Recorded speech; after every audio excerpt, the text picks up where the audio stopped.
사람은 누구나 매일 일을 하는데 누구는 월급 200만 원으로 생활하고 누구는 10억을 다루는 여유로운 생활을 합니다. 부모님을 잘못 만나서 태어나면서부터 그렇게 정해진 걸까요? 자수성가한 부자들도 많은데 그들은 시대를 잘 타고난 덕분일까요? 이런저런 핑계를 찾지 말고 정말 어떤 다른 점이 부자를 만들고 빈자를 만드는지 알아야 합니다. 부자가 되려면 어떤 걸 배워야 할까요?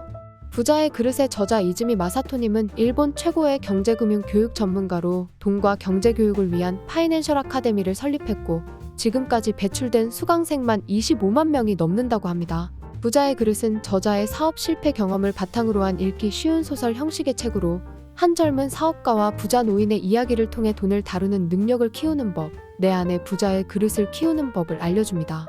저자는 사람마다 각자 다룰 수 있는 돈의 크기가 있다고 말하는데 책을 통해 부자의 그릇을 키우는 방법을 3가지로 알아보겠습니다.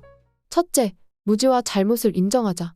부자의 그릇의 주인공은 사업을 실패하고 3억의 빚이 있는 한 가정의 가장입니다. 그는 갈 곳 없이 광장에 앉아있다가 자판기에서 따뜻한 음료를 뽑아 마시려 합니다. 그러나 100원이 모자람을 깨닫고 실망하는데 그때 한 노년의 신사가 나타나 100원을 빌려줍니다. 감사한 마음도 잠시 빨리 음료를 뽑아 먹으려는 자신의 앞을 노인이 가로막았고 깊숙이 고개를 숙여 인사하라고 합니다.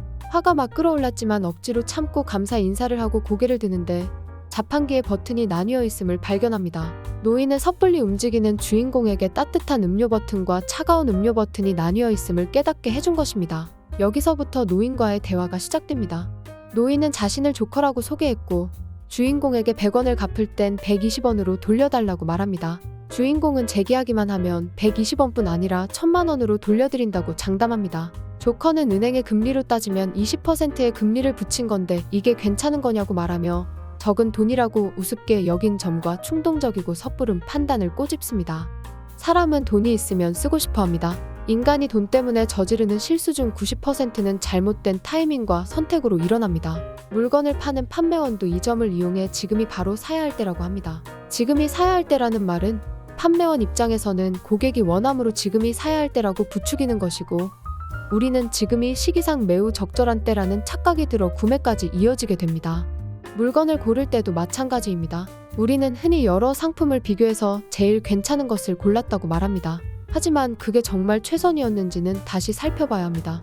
이전에 돈을 아끼려다 별로 좋지 않은 물건을 샀던 경험이 떠올라 집이나 자동차처럼 큰 물건일수록 기능을 우선시해서 선택하려고 합니다. 하지만 대부분 그 물건들에는 그 가치 이상의 가격이 붙어 있고 2년만 지나도 중고나 구형이 되어 그 전보다 싸게 살 수 있는데 사람들은 지금 꼭 돈을 더 지불하는 쪽을 택합니다. 물론 새 집과 새 자동차의 장점이 분명히 있겠죠. 그러나 돈을 사용함에 있어 신중할 필요가 있습니다. 이 점을 기억해야 합니다. 내가 돈을 더 내므로써 잘못된 선택을 하고 있지 않다는 안도감을 사는 것은 아닌지 한 번쯤 고민해봐야 합니다. 여유가 없는 상태, 즉 돈이 없는 상태가 되면 사람들은 판단력이 흐려집니다. 판단력이 흐려지면 서둘러서 돈을 쓰려고 합니다. 운동선수 10명 중 6명은 은퇴 후 파산하게 된다고 하는데요. 현역일 때는 엄청난 연봉을 받지만 은퇴와 동시에 선수의 수입은 끊깁니다. 현역 시절과 똑같이 화려하게 사는 것도 문제이지만 그보다 더 큰 문제는 자신의 통장 잔고가 줄어드는 걸 걱정해서 어떻게든 자산을 불려보려다 리스크가 높은 투자를 하는 데 있습니다. 결국엔 스포츠 세계와는 다른 돈의 세계의 가혹함을 깨닫고 비싼 수업료를 지불하는 격이 됩니다. 사람마다 자신이 다룰 수 있는 돈의 크기가 있습니다. 그 돈의 크기를 초과하는 돈이 들어오면 마치 한 푼도 없는 것처럼 여유가 없어지고 정상적인 판단을 내리지 못하게 됩니다. 복권이 당첨되면 뭐든 할 수 있을 것 같지만 10억 원을 가져본 적이 없던 사람이 10억을 가지게 되면 생각했던 대로 일이 순조롭게 풀리지 않습니다. 갑자기 많은 돈이 생기면 돈을 쓰는 감각이 아니라 돈에 휘둘리는 감각이 커집니다. 소 잃고 외양간 고친다는 속담은 우리에게 신중함을 요구합니다. 그러나 이 속담의 의미를 뼈저리게 이해하는 시점은 안타깝게도 일이 벌어진 뒤입니다. 후회는 먼저 오지 않습니다. 타이밍을 놓치고 싶지 않다는 생각에 쫓겨 마음의 여유를 잃어버려서는 안 됩니다. 톱니바퀴가 한번 어긋나기 시작하면 파멸은 정말 순식간에 다가옵니다. 돈은 인생을 결정하는 한 가지 요소에 불과합니다. 다만 주의해서 다루지 않으면 돈이 인생을 엉망으로 만듭니다. 지금 내가 돈을 다루는 데 있어 얼마나 무지한지 또는 잘못된 방식으로 돈을 다루고 있지는 않은지 꼭 돌아봐야 합니다. 신중하게 돈을 다루며 한 단계씩 차근차근 밟아갈 때 비로소 내 안에 있는 부자의 그릇을 키울 수 있습니다. 돈은 그 사람을 비추는 거울이야. 돈은 사람을 행복하게도 하지만 불행하게도 만들어 때로는 흉기가 되어 돌아오기도 하지. 돈 자체에 색은 없지만 사람들은 거기에 색을 입히려 해. 둘째, 돈을 이해하는 게 가장 중요하다. 이어지는 내용에서 주인공은 자신이 사업을 시작하게 된 이야기를 조커에게 들려줍니다. 대출 없이 사업을 시작했다고 말하는데 조커는 회사가 문을 닫거나 개인이 파산하는 원인은 빚 때문이 아니라 수중에 돈이 없어지기 때문이라고 합니다. 빚 자체는 나쁜 것이 아니며 오히려 빚 덕분에 도산을 면하는 회사도 많습니다. 사업을 하는 데 있어서 부채는 재료가 되고 금리는 조달 비용이 됩니다. 부채와 금리를 잘만 다루면 오히려 경영에 많은 도움이 되죠. 만약 회사를 경영하면서 1억 원을 빌리고 연간 300만 원의 금리를 내야 한다면 300만 원은 헛되이 지불하는 돈이 아닌 회사가 도산하지 않도록 막아주는 환급되지 않는 보험료라고 생각해 볼 수 있습니다. 상황에 따라서 빚이라는 존재는 다양한 형태로 변합니다. 돈은 만능이 아닙니다. 하지만 돈을 다루는 방법을 바꾸면 인생도 바꿀 수 있습니다. 한 대학에서 5달러를 미천으로 돈을 버는 방법에 대해 생각해보는 시간을 가졌는데 한 팀은 5달러로 폐품을 사서 재활용에 판다는 아이디어를 냈고 다른 팀은 정비용품을 사서 자전거 관리 서비스를 제공한다는 의견을 내놨습니다. 하지만 가장 높은 매출을 올린 팀은 바로 5달러에 학생들의 시간을 판다는 의견을 내놓은 팀이었습니다. 다음 수업을 시작하기 5분 전에 시간을 기업에게 판 것입니다. 우수한 학생들에게 자사 홍보를 원하는 기업은 그 5분의 시간을 샀고 거기에서 이익을 내는 방법이었습니다. 결국 5달러짜리 물건이라는 틀에 얽매이지 않은 팀이 승리했습니다. 돈은 계속해서 돌고 돕니다. 지금이라는 순간에만 내 수중에 있을 뿐인데 계속해서 소유하려 하면 여기서 문제가 발생합니다. 그래서 돈을 소유하는 방법이 아닌 돈을 사용하는 방법을 배워야 합니다.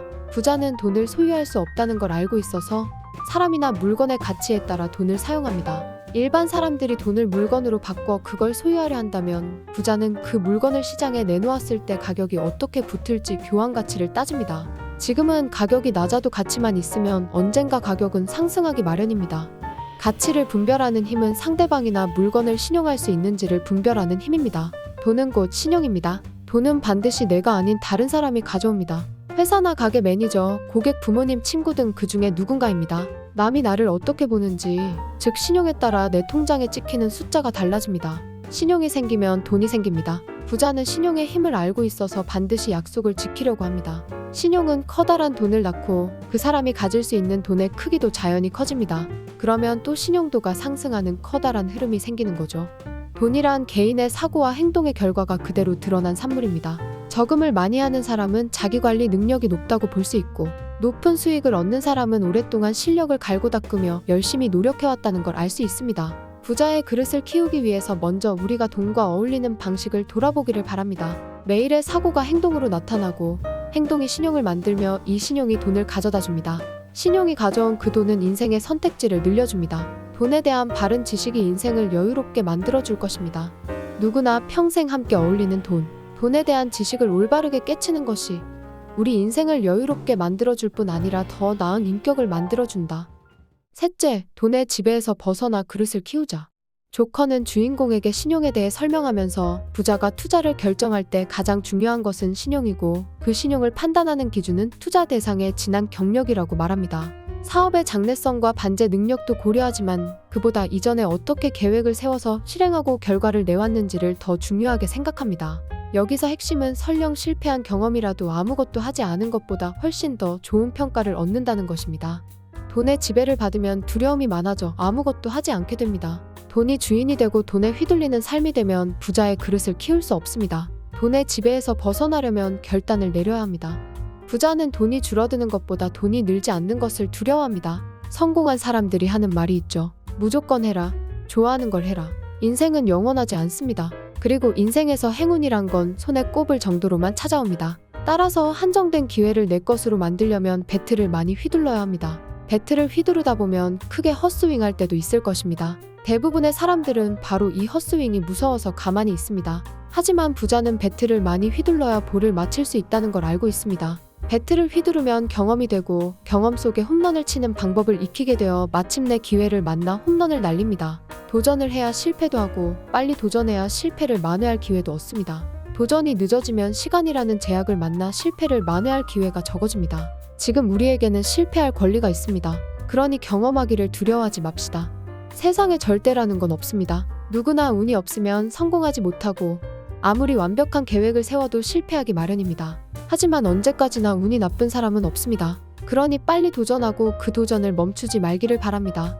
경험은 돈이 되지 않는다고 생각할 수 있지만 또 다른 시작에 앞서 판단을 내려야 할 때 반드시 도움이 될 것입니다. 1억 원을 토대로 판단을 내렸던 경험은 1억 원의 그릇이 됩니다. 다음에 10억 원이 수중에 들어오면 이미 1억 원의 그릇이 생겼기 때문에 신중히 돈을 다루면 10억 원도 제대로 사용할 수 있습니다.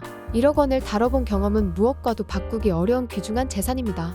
일반적으로 수입이나 돈이 크게 줄어들면 실패했다고 말합니다. 하지만 거기에서 얻을 수 있는 경험의 가치는 사실 잃어버린 돈보다 훨씬 큽니다. 실패를 두려워만 하는 사람은 대부분 가지고 있는 돈을 잃고 싶지 않다는 생각에 사로잡혀 있습니다. 즉 그들이 실제로 두려워하는 것은 실패가 아니라 돈입니다. 돈 걱정 때문에 새로운 도전을 하지 못하는 것이 돈의 지배를 받는 상태입니다.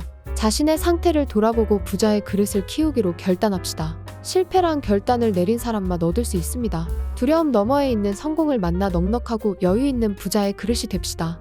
그릇이 내용물을 결정하는 거니까 거기에 시간을 들이는 건 중요한 일이야. 돈은 그만한 그릇을 가진 사람에게 모여든다네.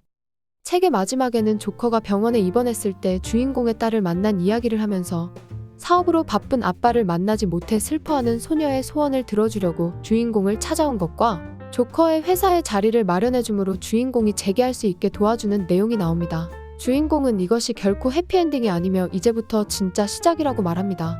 책 부자의 그릇은 저자가 말했듯 누구나 읽기 쉬운 소설 형식으로 어떻게 보면 경제 경영 책으로 내용이 별로 없는 것 아닌가 하는 생각을 할 수도 있는데 한 문장 한 문장을 곱씹다 보면 그 의미가 굉장히 깊고 진하게 다가옴을 느끼게 됩니다. 그럴 때가 있잖아요. 절망 속에 아무것도 하고 싶지 않고 그저 누워있고만 싶고 자는 것 말고는 선택지가 없을 때, 머릿속이 너무 복잡해서 다른 생각을 할 겨를이 없을 때, 마음에 여유를 주고 다시 시작할 수 있다는 도전 의식을 불러일으켜야 할 때, 그럴 때 이 책이 머리를 식혀주고 생각의 전환을 이루고 다른 방향으로 눈을 돌리는 데 도움이 될 것 같습니다. 또한 많은 경제 지식을 알고 있더라도 다시 초창기의 마음을 다잡고 싶을 때 읽으면 다시금 가슴이 뜨거워지는 것을 느낄 수 있을 것입니다. 기본으로 돌아가서 처음 돈을 벌고 모으기를 시작하던 그때의 마음가짐과 목표가 기억나게 될 거예요. 부자의 그릇은 책 역행자의 저자 자청님이 추천하는 도서 목록에 있어서 작년에 읽어봤었는데 그때도 참 좋았지만 다시 읽으니까 와닿는 부분이 또 다르네요. 저는 빨리 시작하고 경험해야 한다는 내용이 크게 와닿았어요. 넘어지면 다시 일어나야 하고 또 넘어지면 또다시 일어나야 하는데 이걸 일찍 시작하면 더 빨리 실패하고 실패하며 경험이 쌓여서 성공의 문에 더 빨리 다가갈 수 있잖아요. 삶에서 겪는 모든 일에 해당하는 것 같아요. 뭐든 다 때가 있으니까 학생일 땐 공부에 집중하라는 말이 몸도 건강해야 공부할 수 있다는 말이고 부모님의 보호 아래 있을 때가 다른 거 신경 쓰지 않고 공부에만 집중할 수 있다는 말이고 가장 중요한 건 사람에게 주어진 시간은 한정적이니까 할 수 있을 때 하라는 말이죠. 이 생각이 들고 깨달아진 지금이 우리에게 남은 시간 중 가장 젊고 빠른 시간이니 부자의 그릇을 키우기로 결심했다면 미루지 말고 지금 당장 실행하도록 합시다. 돈은 그만한 그릇을 가진 사람에게 모입니다. 그릇은 돈의 본질을 깨우치면 키울 수 있습니다. 돈을 다루는 나를 돌아보고 돈의 지배에서 벗어나 바르게 깨우쳐서 부자의 그릇을 키우고 성공한 삶을 맞이하는 저와 여러분이 되기를 바랍니다.